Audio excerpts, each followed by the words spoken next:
Hey guys, welcome back to Sully's Models, and in this video we're going to be looking at probably one of the worst models I've made in quite a while. This was done for a friend at work. He'd asked me to make this model of a XF-1O3 thunderworrier.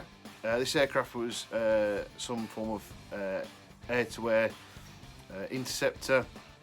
I don't think it ever really made it much off a prototype build of the aircraft, but anyway, this kit was a full resin kit, and it was terrible, if I'm being completely honest with you.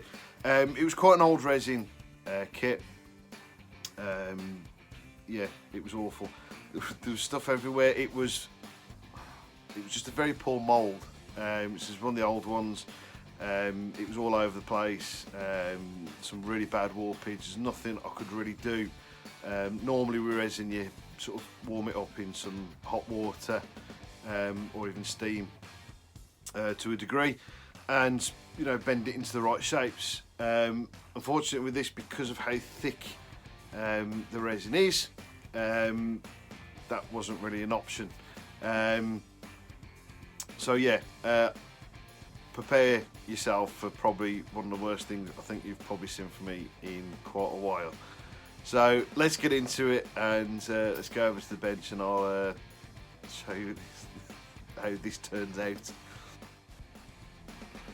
So when I first looked at this, I actually didn't think it was going to be too bad until I started putting pieces together.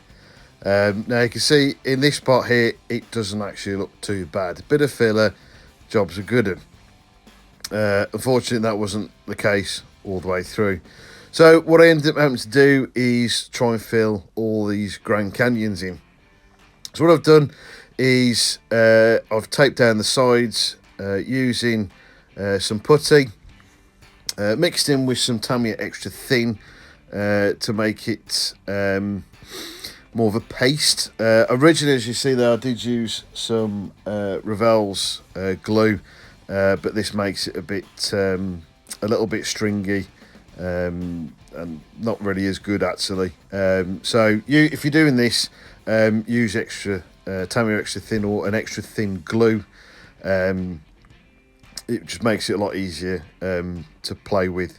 So eventually, leaving that to dry, I used quite a coarse bit of sandpaper and tried to, you know, sand this out a little bit. I left the tape on for a little bit to get the worst off and not cause too much damage to the rest of the model. Eventually I will take that tape off and have a bit of a better go with it and using a slightly lighter sandpaper.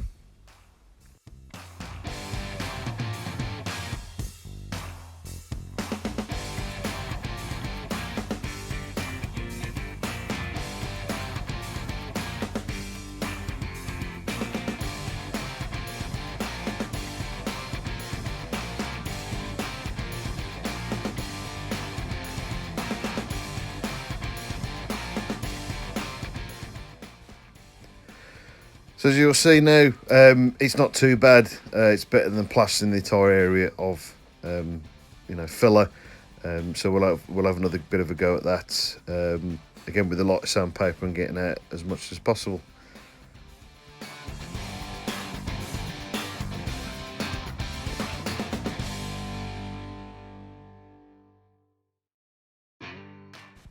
Now the nose section was the worst. As you can see there, it's a massive gap, so that took quite a lot of time, and as well at the bottom there, as you might be able to see, it's quite badly misaligned as well. So eventually, having a bit of a good go at it, I use a water-based pen to see if I can see the lines, see where they are. And if I've managed to blend them in enough. But as you can see, I've had to use an absolute extreme amount of filler to try and get this looking good. I mean, it looks pretty bad as it is now. You know, putting the two parts of the fuselage together, the front and back, things weren't getting any better whatsoever, really. There was a chunk out the middle. There was also some real bad lining there as well.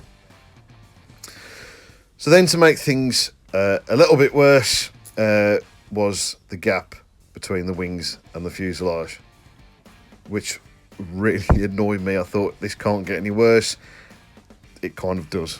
It just doesn't make my life any easier.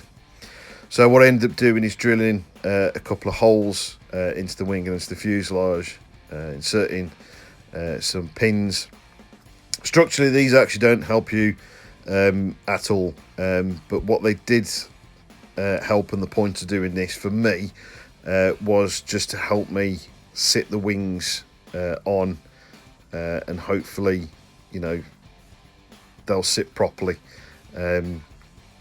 So gluing all those in and then glue it to the fuselage. Yeah, we got the wings on eventually.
So next, we did the same as we did as the main part of the body.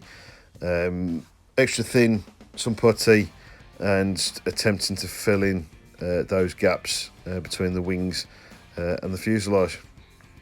So eventually I've got all this done.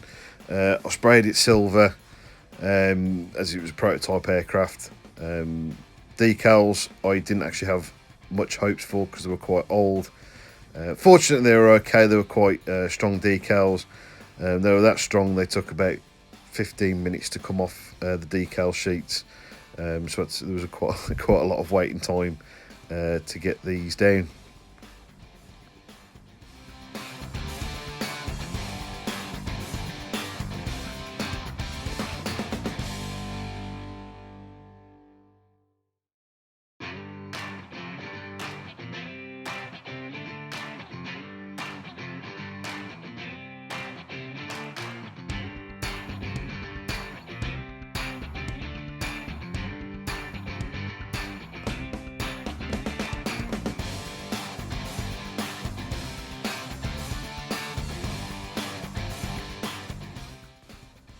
And then finally was putting the windows in, which what I found quite funny was that these were the best fitting parts out of the entire model. They fitted perfectly. Obviously it seemed to be the only bit that was any care taken over of the moulding. But I used a bit of glue and glaze. This stuff dries clear. It's great for glaze and you don't get any fogging after you've glued them in.